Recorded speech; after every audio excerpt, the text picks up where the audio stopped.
এবছর সদাকাতুল ফিতির ১১৫ টাকা নির্ধারণ করেছে ইসলামী ফাউন্ডেশন। যদি আপনি আটা দিয়ে সদাকাতুল ফিতর আদায় করতে চান, আর যদি আপনি গম দিয়ে সদাকাতুল ফিতর আদায় করতে চান, তাহলে ১১০ টাকা নির্ধারণ করা হয়েছে। তার মানে হলো সর্বনিম্ন হলো ১১০ টাকা এবং সর্বোচ্চ হলো প্রায় ৩,০০০ টাকার মতো।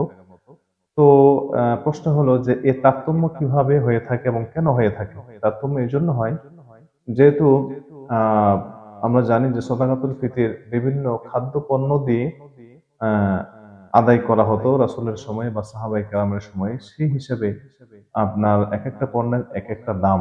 যেমন গম দিয়ে দেওয়া যায়, যব দিয়ে দেওয়া যায়, আটা দিয়ে দেওয়া যায়, তারপরে কিশমিশ দিয়ে, খেজুর দিয়ে বা বিভিন্ন খাদ্য পণ্য দিয়ে আপনার সদাকাতুল ফিতর আদায় করা যায়। তো সেই হিসেবে পণ্যের তারতম্যের কারণেই অর্থের তারতম্যটা হয়ে থাকে।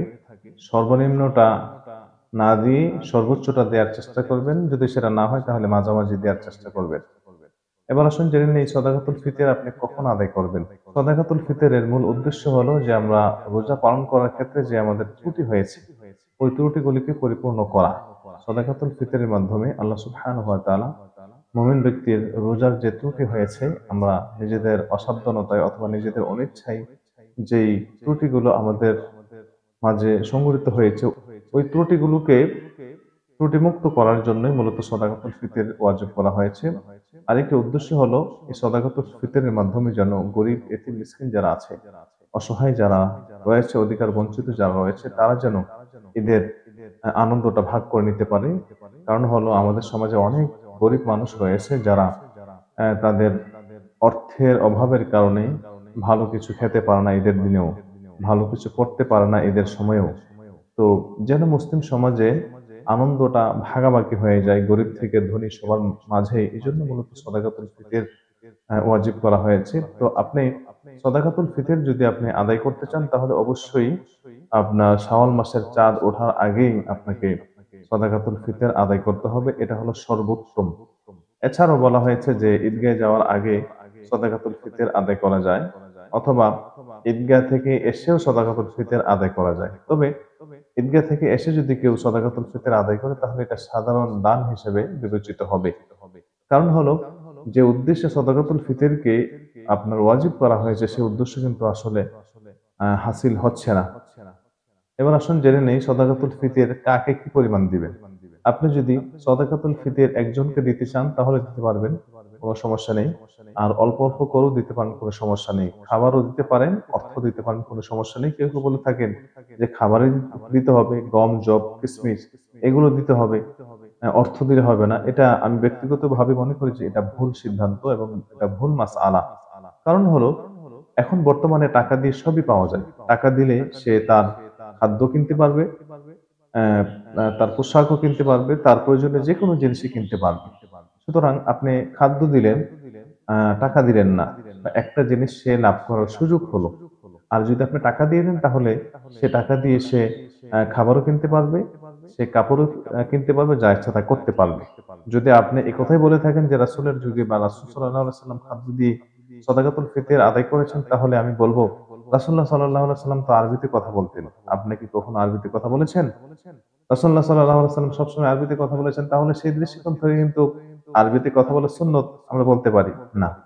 এক্ষেত্রে রাসূলুল্লাহ সাল্লাল্লাহু আলাইহি সাল্লামের সাথে এই বিষয়টা খাস ছিল। এছাড়াও শরীয়তের মাসআলাগুলো আহ বিভিন্ন যুগ, বিভিন্ন সময়ের আলোকে কিছুটা পরিমার্জিত হয়, কিছুটা পরিবর্তন হয়। এবার আসুন জেনে নেই যে সদাকাতুল ফিতর কাদেরকে আমরা প্রদান করব। সদাকাতুল ফিতর আদায়ের জন্য আল্লাহ সুবহানাহু ওয়া তাআলা নির্ধারিত খাত দিয়েছেন, আর সেই খাতটি হলো যাকাতের খাত। অর্থাৎ যাকাত প্রদানের যে ৮টি খাত রয়েছে, কারা যাকাত পাবে, ওই খাত অনুযায়ী আপনি সদাকাতুল ফিতর আদায় করবেন। আল্লাহ সুবহানাহু ওয়া তাআলা সূরা তাওবার ৬০ নম্বর আয়াতে কারিমার মধ্যে সুস্পষ্টভাবে জানিয়ে দিয়েছেন, ইন্নামাস সাদাকাতু লিল ফুকারাই ওয়াল মাসাকিন ওয়াল আমিলিন ইলা আখিরিল আয়া। এই আয়াতে কারিমার মধ্যে আল্লাহ সুবহানাহু ওয়া তাআলা ৮টি খাতের কথা বলেছেন। এই ৮টি খাত আপনি এই ৮টি খাতে আপনি সদাকাতুল ফিতর আদায় করবেন। এবার আসুন জেনে নেই যে কারা বেশি প্রায়োরিটি পাবে আপনার যাকাত এবং ফিতরা পাওয়ার ক্ষেত্রে। আপনার নিকটবর্তী যারা রয়েছে তারা এক্ষেত্রে প্রায়োরিটি পাবে, প্রাধান্য পাবে। আপনি যদি আপনার নিকটাত্মীয়কে দিতে পারেন, তাহলে বেশি কার্যকরী হবে এবং সে আপনার কাছে বেশি হকদার। ভাই ভাইকে দিতে পারবে, কোনো সমস্যা নেই। আপনার ভাই বোনকে দিতে পারবে জাকাত, কোনো সমস্যা নেই। ভাতিজা চাচাকে দিতে পারবে, চাচা ভাতিজাকে দিতে পারবে জাকাত, কোনো সমস্যা নেই। আপনার ভাইয়ের ছেলে ফুফুকেও দিতে পারবে জাকাত, কোনো সমস্যা নেই। তবে মা বাবাকে সন্তান জাকাত দিতে পারবে না। তো যাই হোক, জাকাত আপনি যদি দিতে চান তাহলে, জাকাত এবং ফিতরা যদি আপনি দিতে চান তাহলে অবশ্যই আপনার নিকটাত্মীয় যারা আছে তাদেরকে অবশ্যই অগ্রাধিকার দিবেন, প্রায়োরিটি দিবেন। এরপরে আপনার প্রতিবেশী যারা আছে তাদেরকে প্রায়োরিটি দিবেন। আমাদের দেশে যে জাকাত ফিতরার প্রচলন রয়েছে, ওই প্রচলনগুলো থেকে আমাদের বেরিয়ে আসা দরকার। জাকাতের লুঙ্গি, জাকাতের শাড়ি, এগুলো যেন আমরা না দিয়ে থাকি। যেখানে খাদ্যদের ক্ষেত্রেই শিথিলতা করা হয়েছে, ফ্লেক্সিবল করা হয়েছে, সেখানে আপনি অর্থ দিতে পারেন এবং জাকাতের অর্থটা নির্ধারিত যে খাত রয়েছে ওই খাত অনুযায়ী তাদের মধ্যে বন্টন করাটা, তাদের বাড়িতে পৌঁছে দেওয়াটা আপনার দায়িত্ব। তাকে এলান করে জানিয়ে দিয়ে বাড়িতে ডেকে এনে ফটো সেশন করে টাকা দেওয়া, লুঙ্গি দেওয়া, শাড়ি দেওয়া, এটা ইসলাম সমর্থন করে না। এবং এর মাধ্যমে নিছক আপনার জাগতিক কিছু আপনার মানুষের কাছে হয়তো আপনি বীর শ্রেষ্ঠ দানবীর হিসেবে হয়তো আপনি পরিগণিত হলেন বা পরিচিত লাভ করলেন। ফেসবুক অথবা সোশ্যাল মিডিয়াতে আপনাকে বড় ধরনের ব্যক্তিত্ব হিসেবে মানুষ উপস্থাপন করলো, কিন্তু বেসিক্যালি ইসলামের যেই উদ্দেশ্যে সাদাকাতুল ফিতর এবং জাকাত আপনার নির্ধারণ করা হয়েছে, ফরজ এবং ওয়াজিব করা হয়েছে, এগুলো কিন্তু আদায় হলো না। বিশেষ করে একটা হাদিসের কথা যখন আমরা স্মরণ করি তখন আসলে এই বিষয়টা আমাদেরকে খুবই চিন্তিত করে ফেলে। আর সেই বিষয়টা হলো, রাসূলুল্লাহ সাল্লাল্লাহু আলাইহি ওয়াসাল্লাম ইরশাদ করেছেন, তিন ব্যক্তিকে দিয়ে জাহান্নাম উদ্বোধন করা হবে। তাদের মধ্যে এক ব্যক্তি হলো দানবীর, যে ব্যক্তি মানুষকে দেখানোর জন্য দান করত, মানুষের বাহবা পাওয়ার জন্য দান করত, ওই ব্যক্তিকে দিয়ে জাহান্নাম উদ্বোধন করা হবে, নাউজুবিল্লাহ। তো আমরা যদি জাকাতের নামে, ফিতরার নামে যদি ফটো সেশন করি, শাড়ি লুঙ্গি দিয়ে আমরা সোশ্যাল মিডিয়াতে যদি আমাদের নিজেদের অবস্থান পাকাপোক্ত করতে চাই, তাহলে হয়তো জাগতিক কোনো কাজে আমাদের জন্য হয়তো কিছু উপকার হলেও হতে পারে, কিন্তু পরকালে আল্লাহর কাছে কোনো কিছু আশা করা যায় না। সুতরাং ভাইয়েরা, আমরা যদি জাকাত এবং ফিতরার ক্ষেত্রে আহ এমন মানুষকে বেছে নেই যে মানুষকে জাকাত দিলে, ফিতরা দিলে পরবর্তী বছর সে নিজেই আরেকজনকে জাকাত এবং ফিতরা দেওয়ার মতো তার আর্থিক সচ্ছলতা ফিরে আসবে, আমার কাছে মনে হয় আপনি ওইভাবেই জাকাত এবং ফিতরা দিতে পারেন।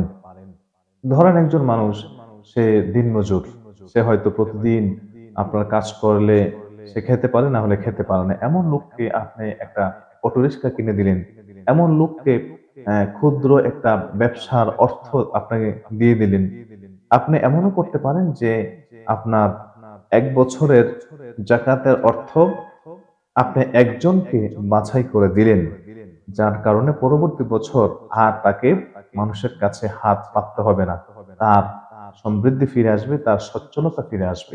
আমার মনে হয় আপনার 200-500 টাকা করে না দিয়ে একজন মানুষকে যদি সফল উদ্যোক্তা আমরা বানাতে পারি, ক্ষুদ্র ব্যবসায়ী যদি আমরা তাকে করে দিতে পারি, তাহলে আমার কাছে মনে হয় মুসলিম জাতি বেশি উপকৃত হবে। এবং ইসলাম যে জাকাত ভিত্তিক অর্থনীতিকে প্রমোট করে, জাকাত ভিত্তিক অর্থনীতিকে গুরুত্ব দিয়ে থাকে, আমার কাছে মনে হচ্ছে যে ওই গুরুত্বটাই, ওই উদ্দেশ্যটাই পরিপূর্ণ হবে, ওই উদ্দেশ্যটাই সফল হবে যদি আমরা এক এক বছর এক একজনকে জাকাতের মাধ্যমে তাকে স্বাবলম্বী করতে পারি, যেন পরবর্তী বছর তাকে আর জাকাত গ্রহণকারী হিসেবে আমরা দেখতে না পাই।